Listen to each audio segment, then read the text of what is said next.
Hola, buen día, espero que se encuentren muy bien. Gracias por continuar con nuestro curso de procesamiento de señales. En este video vamos a revisar con más detalle los conceptos que nos permitirán establecer los parámetros de la onda y la función matemática que la describe. Vamos a empezar. Bien, para hablar de la función de la onda, tenemos que entender perfectamente cuál es el origen de este modelo matemático. Por lo tanto, vamos a revisar el concepto del círculo unitario, que seguramente ustedes recordarán de sus cursos anteriores. Y bueno, por definición, el círculo unitario pues es una circunferencia, un círculo, con radio igual a la unidad. Como lo vemos aquí en la figura, la distancia desde el centro de la circunferencia hasta el lugar en el que hemos ubicado esa pelota, que puede desplazarse alrededor de esa circunferencia, será la misma, será continua en todo momento. Aquí la pregunta que nos puede sugerir el análisis es la siguiente. Con base en esa representación, ¿cómo podría calcular las coordenadas para establecer la posición de esa pelota dentro del perímetro de la circunferencia? Bueno, si partimos de un análisis cartesiano, podemos considerar que el centro de la circunferencia es justamente el origen de un plano.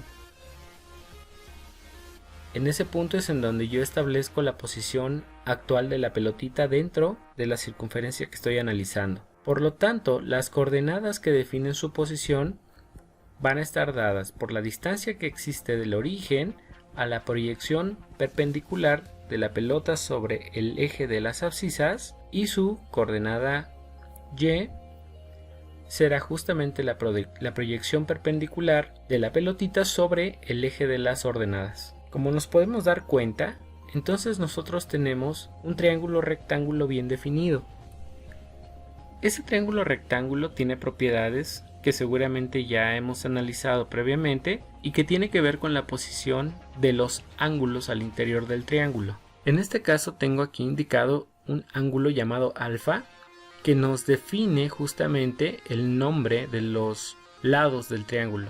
Y la solución inmediata que nos viene a la mente, por supuesto, es el teorema de Pitágoras. Si considero ese ángulo alfa como mi ángulo de análisis, entonces la componente vertical, que representa la distancia del origen al punto Y, se llamará cateto opuesto, y por consiguiente la componente que representa la distancia del origen al punto X será el cateto adyacente. Para poder analizarlo, nosotros necesitamos una identidad trigonométrica, como es el caso del seno, que está definido como la relación que existe entre la distancia que cubre el cateto opuesto sobre la hipotenusa. De esta forma yo podría ver que cuando ese ángulo alfa es muy pequeño, prácticamente cercano al cero, la distancia entre el origen y el punto Y va a ser también muy pequeña. Si ese ángulo crece, parece que la distancia del origen al punto Y va a crecer de forma proporcional al crecimiento del ángulo alfa, y podríamos suponer que entre más grande sea alfa, más grande va a ser Y. Sin embargo, eso sucede con las funciones lineales, pero la que describe esta relación, como lo es el seno del ángulo, no es una función lineal. Por lo tanto, cuanto más crezca ese ángulo alfa, no necesariamente tiene que crecer Y. Parece que estamos encerrados en un callejón sin salida, y es porque en realidad la posición de la pelotita depende justamente del círculo unitario que ya revisamos. No podemos salirnos de ahí. Entonces, en realidad, en este último ángulo alfa, pues ya no estamos dentro de un triángulo rectángulo que corresponde al teorema de Pitágoras. Incluso podemos ver que ahora el valor de X ha cambiado de signo.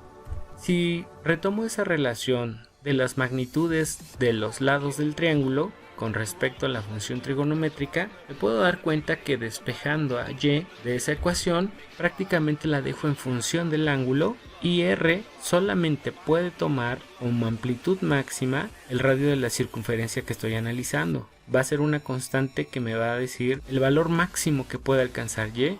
Bien, partiendo de este mismo análisis, por convención yo puedo considerar que un desplazamiento angular en sentido contrario de las manecillas del reloj, como lo hizo la pelota, es un recorrido angular positivo. En este caso, para cada punto de mis ejes tengo un valor bien claro establecido en grados. Obviamente cuando la pelotita completa un ciclo dentro de la circunferencia, pues el 0 es el punto final de su recorrido y en ese momento ha recorrido 360 grados. Cada posición también puede ser representada en radianes. Son 2 unidades de medida angular para diferentes sistemas de medición. Hay que tener mucho cuidado cuando utilicemos radianes o cuando utilicemos grados. La diferencia es muchísima. Si la pelotita girara entonces en sentido de las manecillas del reloj, tendríamos también desplazamientos, pero ahora por convención serían desplazamientos negativos. Esa es una convención matemática que no debemos descuidar. En realidad nuestro movimiento armónico simple es un método matemático que ha sido utilizado dentro de la física para describir el fenómeno de la oscilación. Parte de un fundamento mecánico, pero también ha sido aplicado a fenómenos eléctricos como fenómenos de inducción aprovechados por motores y generadores. En este caso vamos a ver cómo se comportaría la posición de la pelota dentro de una circunferencia unitaria cuando su movimiento es constante con respecto del tiempo. Para cada punto que vayamos nosotros calculando de la amplitud que está tomando la pelota, nos damos cuenta que en realidad está describiendo un comportamiento sinusoide. Es consistente con la ecuación que planteamos de la posición de y en función del ángulo. Aquí en este caso se muestra cuál sería la amplitud de ese valor y mientras que el fenómeno esté sucediendo, ese tiempo que dura el completar un ciclo dentro de la circunferencia unitaria lo defino con la letra T mayúscula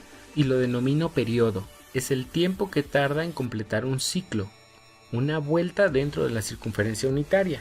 Dependiendo de la velocidad que tenga ese giro dentro de la circunferencia unitaria, entonces yo podría dar tal vez más de una revolución por cada segundo en el Sistema Internacional de Unidades. Entonces puedo definir también que el periodo es el inverso de la frecuencia y en este caso defino la frecuencia como el número de ciclos o el número de vueltas que dio la pelotita en esa circunferencia unitaria por unidad de segundo. Entonces el periodo tiene unidades en segundos y la frecuencia tiene unidades en el inverso del segundo, también conocido como hertz. Si yo completo un poco más la ecuación para dejar el valor de la amplitud de y, pero en función del tiempo, puedo incluir entonces este término de 2pi que me implica una vuelta completa dentro de la circunferencia unitaria a la velocidad dictada por su frecuencia y multiplicada por el tiempo que transcurre para poder completar esa vuelta o ese recorrido de 2pi radianes.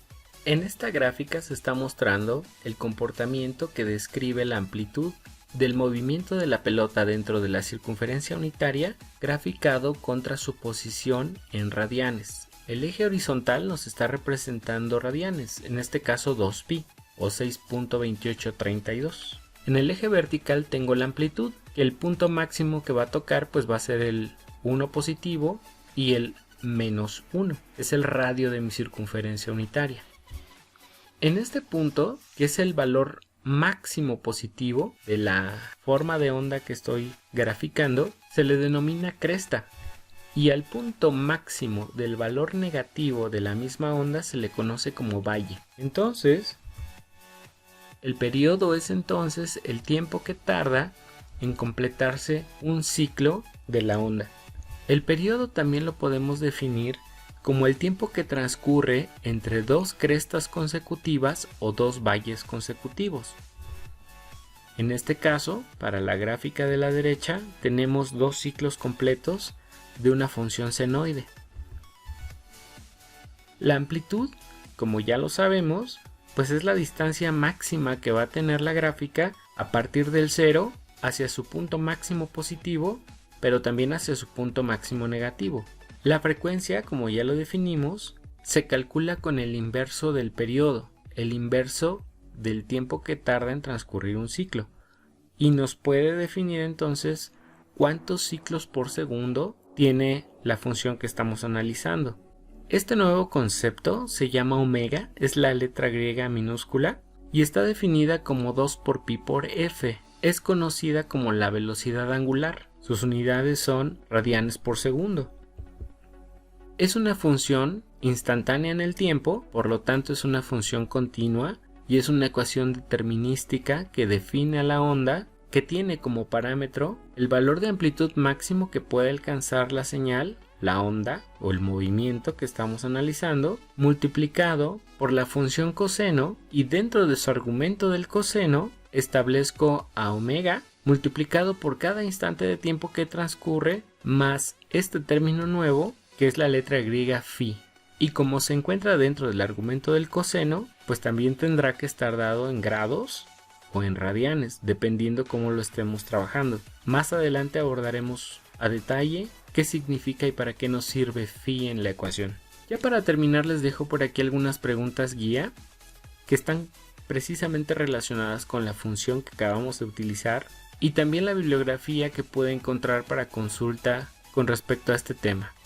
Como actividades posteriores, por favor traten de generar las gráficas con los parámetros que se muestran aquí enlistados y concluyan desde su observación cuáles son las diferencias que existen conforme cambian ustedes los parámetros. Espero que el video sea de utilidad. Muchas gracias por verlo.